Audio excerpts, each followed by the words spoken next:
ദാനായ ധനസമ്പത്തേ ഗാർഹസ്ഥ്യേ വിഹിതാഹിത അതിഥ്യഗതി ഭൈക്ഷ്യാർത്ഥം പചേന്നൈവാത്മകാരണാത്.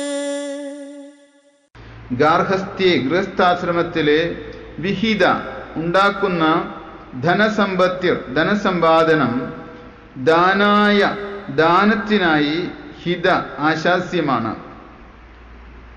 അതിഥ്യഗതി വൈക്ഷാർത്ഥം അതിഥി അഗതി ഭിക്ഷാന്തേഹി സന്യാസി ഇവർക്ക് വേണ്ടിയിട്ടും കൂടി പചേത് പാചകം ചെയ്യണം. ന ഏവാത്മകാരണാത് തനിക്ക് വേണ്ടി മാത്രം പാചകം ചെയ്ത് ഗാർഹസ്ഥ്യ ജീവിതത്തിൽ എന്ന് പറയുന്നത്. അപ്പൊ ഗാർഹസ്ഥ്യ ജീവിതത്തിൽ നമ്മൾ കാണാതെ പോകുന്ന ഒരു വശമാണ് ഗുരു പറയുന്നത്. ആത്മകാരണാത് എന്ന് പറഞ്ഞാൽ നമുക്ക് ഒരു വീട്ടില് 2 പേര് 3 പേരുണ്ടെങ്കിൽ അവർക്ക് വേണ്ടി മാത്രം പാചകം ചെയ്യരുതെന്ന് പറയുന്ന ഒരിക്കലും. എന്താണ് അതിൻ്റെ കാരണം? ഗാർഹസ്ഥ്യധർമ്മം മാത്രമാണ് ധനസമ്പാദനമായിട്ടുള്ളൂ. ഗാർഹസ്ഥ്യ ധർമ്മത്തിൽ മാത്രമാണ് ധന ആർജനമുള്ളൂ. ബ്രഹ്മചാരി ധനം ആർജിക്കുന്നില്ല. ബ്രഹ്മചാരിക്ക് ധനമില്ല, സന്യാസിക്ക് ധനമില്ല.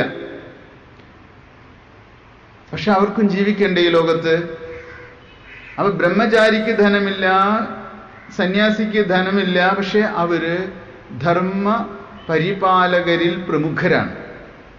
ഈ ലോകത്ത് ശാന്തി, സമാധാനം, സന്തോഷം ഇത് പങ്കുവയ്ക്കുന്നവരിൽ അവർ വഹിക്കുന്ന പങ്ക് വളരെ അധികമാണ്.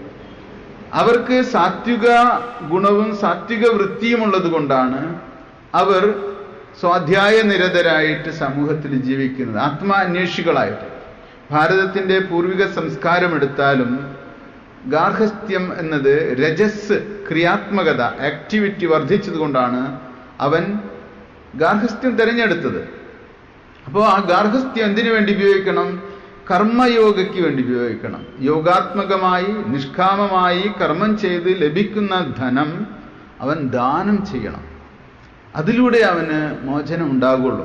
അല്ലാതെ ധനം ആർജിച്ച് സ്വന്തമാക്കി വെക്കും തോറും അവൻ ധനത്തിൽ വളരെ അമിതമായ ആസക്തി ഉണ്ടാവുകയും സ്വാർത്ഥനായിട്ട് തീരുകയും മോക്ഷത്തിലേക്കുള്ള ദ്വാരം അടഞ്ഞു പോവുകയും ചെയ്യുന്നു ആ വ്യക്തിക്ക്. അപ്പം അതുകൊണ്ട് ഗൃഹസ്ഥാശ്രമത്തിലുണ്ടാക്കുന്ന ധനസമ്പാദനം ദാനത്തിനായിട്ടാണ് കൊടുക്കേണ്ടത്. ദാനം. അപ്പോൾ ദാനത്തിൻ്റെ പ്രാധാന്യം എല്ലാ മതങ്ങളിലും പറയുന്നുണ്ട്. ഹിന്ദുമതത്തിലും ക്രിസ്തുമതത്തിലും ഇസ്ലാം മതത്തിലും ദാനം എന്ന് പറഞ്ഞ എൻ്റെ എന്നുള്ളത് എനിക്ക് അനുഭവിക്കാനുള്ളതാണ്, ഞാൻ പണി ചെയ്തുണ്ടാക്കുന്നത് എന്ന് ചിന്ത അത് കളയണം. നമ്മൾ പണി ചെയ്യുന്നത് ധനം സമ്പാദിക്കാനല്ല. നമ്മൾ കർമ്മങ്ങൾ ചെയ്യുന്നത് പ്രാരബ്ധ കർമ്മങ്ങൾ തീർന്നു പോകാനാണ്. അത് കർമ്മയോഗമായിട്ടാണ് ചെയ്യുന്നത്. ഒരു ഗൃഹസ്ഥൻ ഗാർഹസ്ഥ്യം സ്വീകരിച്ചിരിക്കുന്നത് കർമ്മയോഗയുടെ ഭാഗമാണ്, ഈശ്വരാർപ്പിതമാണത്. അതുകൊണ്ട് തന്നെ ആ കർമ്മങ്ങളെല്ലാം തന്നെ ആന്തരിക ശുദ്ധീകരണത്തിനുള്ളതാണ്. ഗാർഹസ്ഥ്യം ആന്തരിക ശുദ്ധീകരണത്തിനുള്ളതാണ്, അല്ലാതെ ധനസമ്പാദനത്തിനുള്ളതല്ല. അപ്പം അതുകൊണ്ട് അത് മനസ്സിലാക്കിയിട്ട് ദാനത്തിന് പ്രാധാന്യമുള്ള ഒരു ജീവിത വ്യവസ്ഥ എപ്പോഴും കണ്ടെത്തണം. പലപ്പോഴും നമുക്കറിയാം ഈ ക്രിസ്തുമതത്തിനും ഇസ്ലാം മതത്തിനുമൊക്കെ ദാനധർമ്മങ്ങൾക്ക് വളരെ പ്രാധാന്യമുള്ളത് കൊണ്ട് തന്നെ ഒരുപാട് ചാരിറ്റികൾ ആ മേഖലയിൽ നടക്കുന്നുണ്ട്. എന്നാൽ ഹിന്ദുമതത്തിൻ്റെ ഒരു പ്രത്യേകത, ഹിന്ദുമതത്തിൽ നിരീശ്വരവാദികളും ശേശ്വരവാദികളും പല വാദികളുള്ളത് കൊണ്ട് ദൈവനിഷേധികളുണ്ട്. അവരുടെ മാത്രം സുഖം, അവരുടെ മക്കളുടെ സുഖം മാത്രം, അങ്ങനെ ജീവിതത്തിൻ്റെ ഒരു വ്യവസ്ഥ തന്നെ വളരെ താറുമാറായിരിക്കുന്ന ഹിന്ദുമതത്തിന് അടിസ്ഥാനപരമായി ഒരു സംസ്കാരമുണ്ട്. അതിൽ ദാനത്തിന് പ്രാധാന്യമുണ്ട്. അർഹമായവർക്ക് ദാനം ചെയ്യണം. അത് പാത്രം അനുസരിച്ച് കൊടുക്കണം. പാത്രം എന്ന് പറഞ്ഞാൽ യോഗ്യരായവർക്ക്, അർഹിക്കുന്നവർക്ക് അത് കൊടുക്കാൻ നമ്മൾ സന്നദ്ധരായിരിക്കണം എപ്പോഴും. അപ്പോൾ അത് ഭഗവത്ഗീതയിൽ അതിനെക്കുറിച്ചൊക്കെ നല്ലോണം പറയുന്നുണ്ട്. ആർക്കാണ് ദാനം ചെയ്യേണ്ടത്, അതിൽ സാത്വിക ദാനത്തിൻ്റെ പ്രത്യേകത എന്താണ്, രാജസദാനത്തിൻ്റെ പ്രത്യേകത എന്താണ്, താമസദാനത്തിൻ്റെ പ്രത്യേകത എന്താണെന്നൊക്കെ പറയും. അപ്പോൾ അതിൽ സാത്വിക ദാനമാണ് നമ്മൾ പ്രോത്സാഹിക്കേണ്ടത്. നമ്മൾ കൊടുത്താൽ ആ വാങ്ങുന്നവന് അതൊരു ഭാരമാകാൻ പാടില്ല. കൊടുക്കുന്ന ആൾക്ക് പിന്നീട് മനഃക്ലേശം ഉണ്ടാകാൻ പാടില്ല. അതാണ് സാത്വിക ദാനത്തിൻ്റെ പ്രത്യേകത. അർഹമായ ഒരാൾക്ക് ധർമ്മം പ്രകാരം ദാനം കിട്ടിക്കഴിഞ്ഞാൽ ആ ദാനം അയാൾക്ക് ജീവിതത്തിൽ ആവശ്യമായിട്ട് വരുന്നത് കൂടിയായിരിക്കണം. ദാനം അതുകൊണ്ട് പാത്രമറിഞ്ഞു കൊടുക്കണം എന്നും കൂടി പറയും. അപ്പം അങ്ങനെ അത് മാത്രമല്ല, നമ്മൾ ഭക്ഷണം പാചകം ചെയ്യുമ്പോൾ വീട്ടിൽ എപ്പോഴും ആ വീട്ടിലെ അംഗങ്ങൾക്ക് കൂടാതെ കുറച്ചുകൂടി നമ്മൾ കരുതണം. അതെങ്ങനെയാണെന്ന് ചോദിച്ചാൽ ആർക്ക് കൊടുക്കും?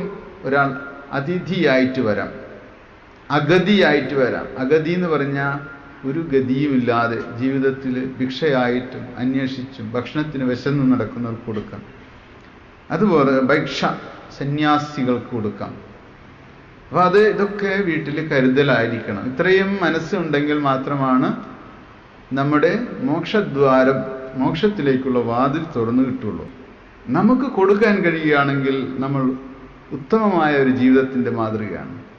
വാങ്ങിച്ച് തിന്നുക എന്നതിനേക്കാളും നമുക്ക് കൊടുക്കാൻ കഴിയുക എന്നുള്ളതാണ്. അപ്പം നമുക്കത് എത്രമാത്രം കഴിയുന്നു എന്നുള്ളത് നമ്മുടെ ഹൃദയവിസ്തൃതിയുടെ ഭാഗമാണ്. ഓരോ ഗൃഹസ്ഥനും അങ്ങനെ വിസ്തൃതമായിട്ടിരിക്കാൻ കഴിയണം.